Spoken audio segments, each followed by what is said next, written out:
Our last speaker here, before we have some more great entertainment, is another human rights activist and gay rights advocate, Mel Schwartz. Mel! Come on, Mel! The Mel fan section, right over there. Mel! You don't know Mel, do you? No. Hi, everyone. Hey. I can't say hi to each of you individually, so just one hi should do, right? Yeah.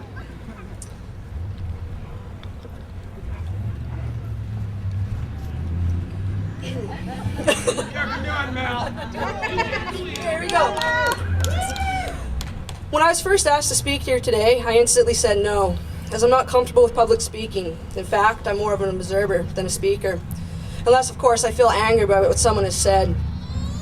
But within 3 minutes, my no changed to a yes, and I'm glad I changed my mind, as this is a huge opportunity as well as an honor. So thank you, David.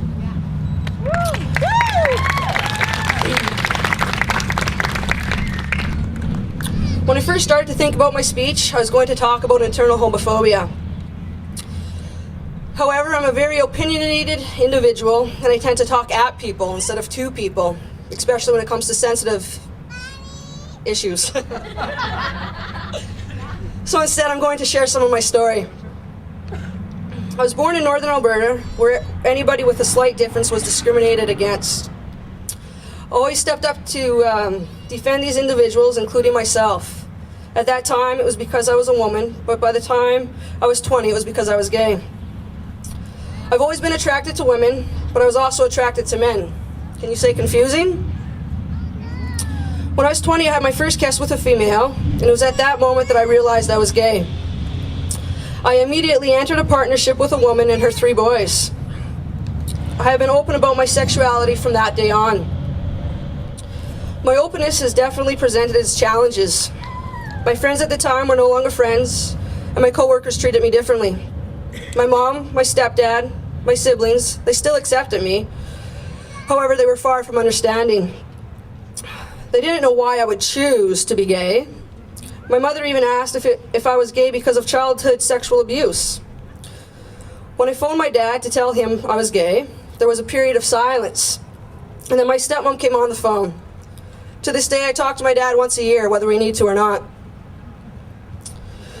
By this point, coming out to the rest of my family was a breeze, partially because I knew what to expect, but mainly because I didn't care what anyone else thought.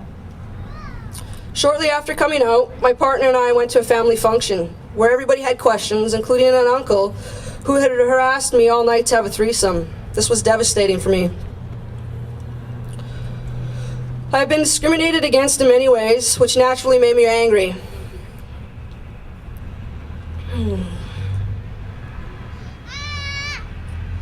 But nothing upset me more than witnessing my children suffer because their mom is a lesbian. This pain and suffering fueled my courage and gave me even more strength to speak up when someone was discriminating against me, my family, and my sisters and brothers. Fortunately, not all my experiences have been negative, as there has been many positive, accepting people in my life.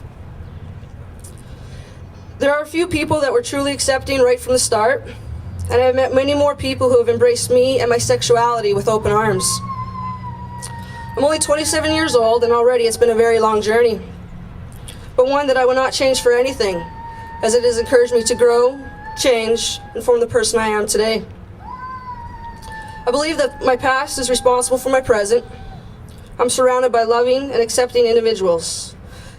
They are my small family of 6, some very close friends, many acquaintances, my Campbell River Pride family, and everyone I work with at the Habitat Restore, especially Greg and Lucy, as they make my work environment just as comfortable as my home environment.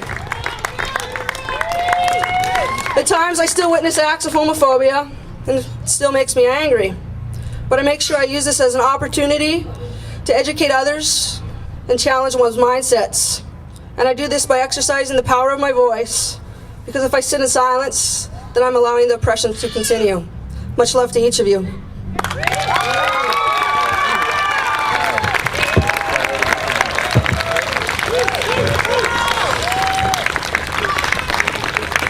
Mel with an opinion? No.